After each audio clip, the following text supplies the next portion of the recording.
BJP के साथ जो आज सबसे बड़ा हार का कारण माना जाता है कि आसू फेल हो गया। जिस दिन कुर्मी का मुद्दा को भाजपा यदि मान्यता देता है तो उस दिन से भाजपा यहाँ राज करने लगेगा। सुदेश महतो के साथ था कुर्मी समुदाय का, वो खिसक कर जयराम महतो के तरफ आ गया। कुर्मी समुदाय एज ए टोटली जयराम के साथ नहीं है और हम लोग का पीढ़ी का आदमी आज भी झारखंड मुक्ति मोर्चा के साथ जुड़े हुए हैं। किसी न किसी तो जीत और हार संख्या जरूर उन्होंने सीटों का एक लेकर आया है जेक्लेम, लेकिन हार और जीत में महत्वपूर्ण भूमिका तो निभाया। यदि ये नहीं भी लड़ता ना तो ये वोट बीजेपी में नहीं जाता, ये वोट क्या कहते हैं इंडिया गठबंधन में चला जाता। ये झारखंडी वोट वो बीजेपी के तरफ नहीं जाता, काहे कि बीजेपी में कोई वहाँ तो कुर्मी लीडर नहीं है। अब संगठन में बीजेपी का कोई कुर्मी नहीं है और भी मूलवासी जो लोग हैं नहीं है, तो वो वोट कैसे जाएगा उनके पास? क्योंकि भाजपा सुदेश महतो को लेकर के कंधे पर चढ़ करके आगे बढ़ना चाह रही थी ना, तो फिर उसके साथ ये समुदाय जाने वाला नहीं है। अभी जिस दिन कुर्मी का मुद्दा को भाजपा यदि मान्यता देता है तो उस दिन से भाजपा यहाँ राज करने लगेगा। हाँ, यही देखा गया। और जब तक इस मुद्दा को नहीं सुलझाएगा तो कुर्मी भी उससे दूर भागेंगे, आदिवासी भी तो दूर भागते ही रहे हैं। सवाल यह है कि इस जीत को इस तरीके से भी देखा जा रहा है कि भाई देखिए, ना बीजेपी की हार हुई है ना जेएमएम की जीत हुई है, बल्कि गठबंधन में जो सबसे बड़ा साथी था आसू, जिस तरीके से जयराम महतो की पार्टी जो नई है जेकेएलएम, वो कई सीटों पर कैसी चलाया है और उनका परिणाम को जीरो कर दिया है। और उसके पीछे फिर वही कहा जा रहा है कि जो वोट बैंक सुदेश महतो के साथ था कुर्मी समुदाय का, वो खिसक कर जयराम महतो के तरफ आ गया। आप इसको किस तरीके से देखते हैं? क्या कुर्मी समुदाय जयराम महतो के साथ आ गया है इसलिए उसकी हार हुई? इस हार जीत को आप किस तरीके से देखते हैं? देखिए, ऐसा है, कुर्मी समुदाय एज ए टोटली जयराम के साथ नहीं है। ये जो नए पीढ़ी के जो बच्चे लड़के लोग हैं ये जयराम के साथ है और हम लोग का पीढ़ी का आदमी आज भी झारखंड मुक्ति मोर्चा के साथ जुड़े हुए हैं। नहीं तो झारखंड मुक्ति मोर्चा को इतना वोट नहीं मिल पाता। और जयराम के साथ जो नए लड़के लोगों का जो एक इजाफा हुआ है, जो चुनाव में जो देखने को मिल रहा है, या भीड़ भड़का जब मीटिंग सीटिंग होता है, तो आज यदि हम देखते तो मूल रूप से हम जब कोल्हान में देखते हैं या आपका धनबाद में जैसे चंदन क्यारी सीट पूरा कुर्मी बेल्ट है, रिजर्व है। जैसे हमारा जुगसलाई पटौमदा लगातार लीड ये कुर्मी बेल्ट है, लेकिन इचागढ़ में भी वही हुआ है। जुगसलाई सीट में पटौमदा क्षेत्र जहाँ बोड़ाम से काउंटिंग शुरू होता है, यहाँ भी मंगल कालिंदी एकदम आगे रहे। अच्छा, वहाँ भी चंदन क्यारी में भी बहुत अच्छा वोट से जीत गया। तो इधर खरसवां में भी देखिए हैं, ये गगराई जो जीता है। और बहुत सा सीटों पर जब हम गौर करते हैं, वही डाटा दिखाना चाहता था कि कैसे जेकेएलएम की बहुत सारी सीटें ऐसी हैं जहां पर उसे 40,000, 50,000, 60,000 इतने वोट मिले हैं कि जहां से बीजेपी हारी है, चाहे आसू हारी, उसका वोट का अंतर उससे बहुत कम है और इसको कहीं ना कहीं इंडिया गठबंधन को फ़ायदा मिला है।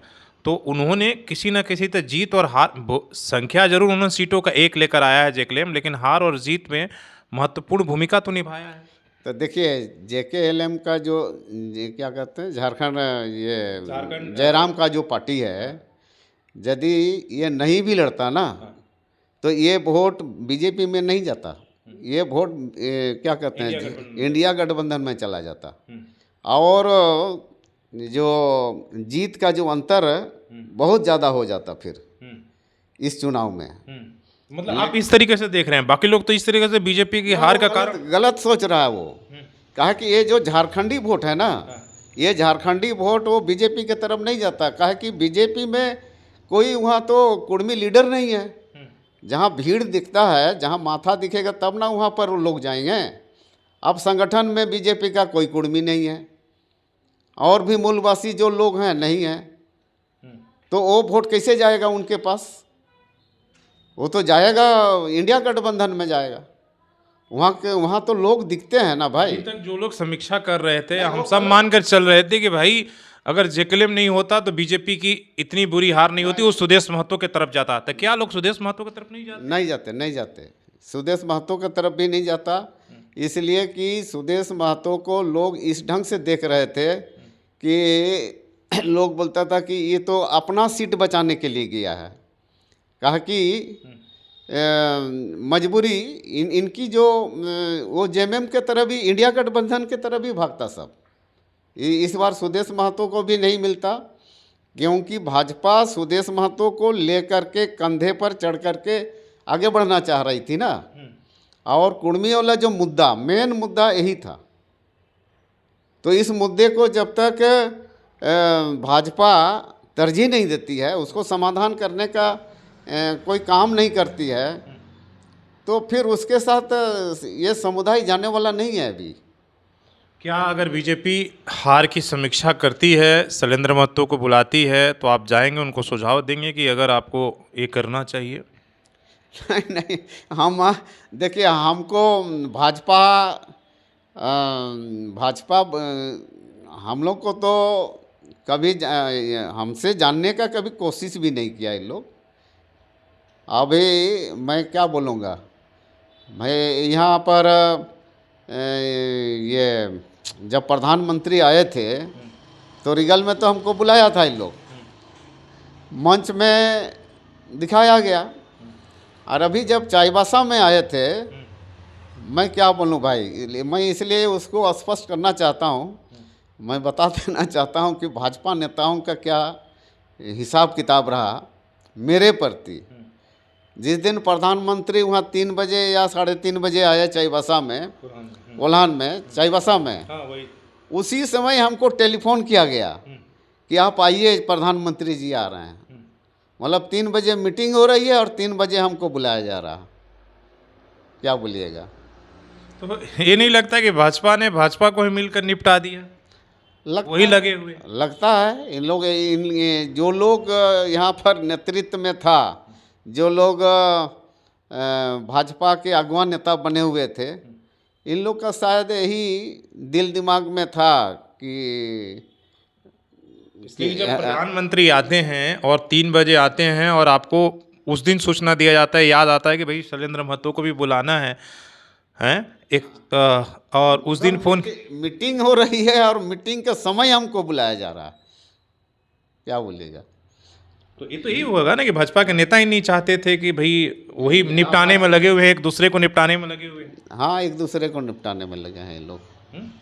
ये दुखद बात है, अब क्या किया जाएगा। इस चुनाव में भी आप पूछिए, सोशल मीडिया पर खासकर देखिए तो सब कोई संगठन को एक दूसरे को गाली दे रहा है कि पुटका में इसने हरा दिया, सरायकेला में इसने, घाटशिला में कोई खेल कर दिया, खरसावां में कोई खेल कर दिया। यही हो रहा है, आप सोशल मीडिया पर देखेंगे, सब एक दूसरे को साध रहे हैं। इसलिए मैं चुनाव में न्यूट्रल रहा, हम लोग पति पत्नी घर से नहीं निकले। बीजेपी ने इस्तेमाल भी तो नहीं किया ना? नहीं, वो उन लोग अपने नहीं चाहते थे ना कि शैलेंद्र महतो को इस्तेमाल करें। नहीं तो ऐसा थोड़े होता कि प्रधानमंत्री का 3 बजे मीटिंग है और 3 बजे हमको सूचना दी जा रही है कि आप भी आइए और प्रधानमंत्री के मंच में रहिए। ऐसा होता है क्या? चंपई सोरेन को यहाँ कोल्हान में आने से क्या बीजेपी को कोई फ़ायदा हुआ? देखिए, मैं तो पहले बोलता था कि कुछ नहीं फ़ायदा होगा, वो स्वयं जीतेगा।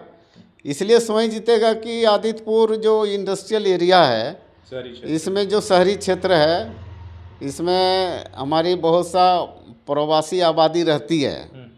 अब वो तो भाजपा ही वोटर हैं और उनका समर्थन मिलेगा और संथाल वोट उसको मिलेगा। इसलिए कि मुझे जो जानकारी है कि 1977 में सरायकेला रिजर्व हुआ और 77 के पहले यहाँ पर रुद्र प्रताप षडंगी जनसंघ से 67 में जीते थे। 69 में मध्यावधि चुनाव हुआ था, बनबिहारी महतो झारखंड पार्टी से जीते थे। फिर 72 में सरायकेला राजा जीते थे। तो 77 में रिजर्व हुआ तो सबसे पहले यहाँ कादे माझी जनता पार्टी से जीता और उस समय से सरायकेला संथाल लोगों का सीट रहा। यहाँ दूसरा कोई ट्राइब दूसरा नहीं जीता। और माहली को संथाल कैसे सपोर्ट करेगा, ये सबसे बड़ा फैक्टर है। ये समझ में जेएमएम को शायद नहीं आया कि यहाँ का जो जाति फैक्टर है, संथाल कैसे चाहेगा कि यहाँ पर एक माहली उसका एमएलए बन जाए। तो इसलिए संथाल जो वोट है वो जेएमएम का वोट था, और जब चंपाई सोरेन जेएमएम में था तो। और बीजेपी का जो वोट था वो तो है, और संथाल वोट बीजेपी के वोट के साथ जुड़ गया और वो जीत गया ये आपका चंपाई। मेरा एक सवाल, हालांकि लंबा, अब सवाल सबसे बड़ा बात होने लगी आजसू और सुदेश महतो का भविष्य क्या है। क्या वो बीजेपी में जेवीएम की तरह पार्टी विलय कर लेंगे, और जयराम महतो का क्या भविष्य उज्जवल है, वो क्या इंडिया गठबंधन के तरफ जाएंगे या बीजेपी के तरफ जाएंगे, आप किस तरीके से देखते हैं? सुदेश महतो पर पहले हम बात करते हैं कि आपको क्या लगता है कि आजसू फिर से कम बैक कर सकता है या वो अपने सर्वाइवल के लिए बीजेपी के साथ चले जाएंगे? देखिए, आप तो ऐसा है बीजेपी के ऊपर है कि सुदेश महतो अब किसी काम का नहीं रहा तालमेल में। अब उससे उन बीजेपी को क्या फ़ायदा है? फ़ायदा तो कुछ नहीं है। और मेरा तो सलाह होगा कि बीजेपी को स्वयं आप जहाँ जहाँ जिस कौम से नहीं हुआ, ये आपको वोट नहीं मिला, तो वहाँ से उसको लीडरशिप पैदा करना होगा। और जयराम महतो का जहाँ तक सवाल है, वो यदि किसी पार्टी के साथ अभी मिलता है तो उसकी राजनीति भविष्य में आगे नहीं बढ़ेगी, उसको लड़ना होगा, अभी संघर्ष करना पड़ेगा। और संघर्ष करने से जनता उनके साथ रहेगी, नहीं तो वो भी आजसू के जैसा, सुदेश महतो के जैसा वो भी डाउनफॉल हो जाएगा उसका। लेकिन समीकरण तो कुछ बनाना होगा ना, खाली एक अभी तो कहा जा रहा है कि भाई आपके साथ केवल कुर्मी है, आपको झारखंड में नहीं, आप संघर्ष करेंगे तो जेएमएम के भी लोग इनके तरफ आ सकते हैं। ऐसा नहीं है कि आप तो झारखंड के सवाल पर लड़िएगा ना भाई। झारखंड जीतने का फार्मूला क्या है? जनता बहुत सा चीज़ देखिए, आज हेमंत सोरेन भी नहीं किया है। आज मैया योजना, ये जो क्या कहते हैं पैसा दे करके सीट जीत जाना, क्या कहते हैं, एक लोगों का आकर्षण जो बढ़ा है, ये स्थायी नहीं रहेगा। लंबे समय तक आकर्षण नहीं पता। नहीं, आकर्षण नहीं। आप मूल मुद्दा पर आपको जाना होगा। अब 2019 में हेमंत सोरेन ने जिन मुद्दों को लेकर के लड़ा था चुनाव, वो आज भी सफल नहीं हुआ है। तो उन मुद्दों को यदि आप नहीं करेंगे तो यहाँ देखिए, यहाँ असल बात बहुत स्पष्ट है। आदिवासी को मुख्यमंत्री बनाने के लिए अलग राज्य नहीं हुआ है। यहाँ मूल मुद्दा है झारखंड के आदिवासी मूलवासी जो झारखंडी लोगों का है, उनका जब तक विकास नहीं होगा, उनको भी नेतृत्व मिलना चाहिए। नेतृत्व तो ठीक है, वो तो आदिवासी हैं, लेकिन मेरा कहना है कि आदिवासी मुख्यमंत्री बनने के लिए झारखंड नहीं मिला है। आदिवासी का विकास के लिए ना झारखंड मिला है। तो आप आदिवासी का विकास कहाँ कर रहे हैं? आज भी नौकरी यहाँ बिक्री हो रहा है। पिछले दिनों हम तो भाजपा का जमाने से देखते आ रहे हैं, यहाँ पर बाहर के लोग आकर के नौकरी ले रहे हैं सब। यहाँ का जेपीएससी में बहुत सा नौकरी आज कई, वो तो अब जहाँ पर अफसर क्या कहते हैं, ये आपका CO, BDO, DSP, police, JPSC का बोलता है, अरे हम लोग तो पैसा दे के आए हैं, पैसा लाओ। यहाँ तो घूस तो ज़्यादा बढ़ गया है ऑफिस सब में, खुल के बोलता है वो लोग। समीकरण क्या है जीत का, जो झारखंड का, एक तो आदिवासी मूलवासी, और क्या चाह रहे हैं कि किस तरह का समीकरण होगा तभी जाकर यहाँ पर? कुछ लोग तो मान रहे हैं कि भाई जेएमएम की जीत ने इस तरह से गढ़ बना लिया कि 20-25 सालों तक जेएमएम अब राज करेगा। सीधा सीधी 3-4 चीज़ है।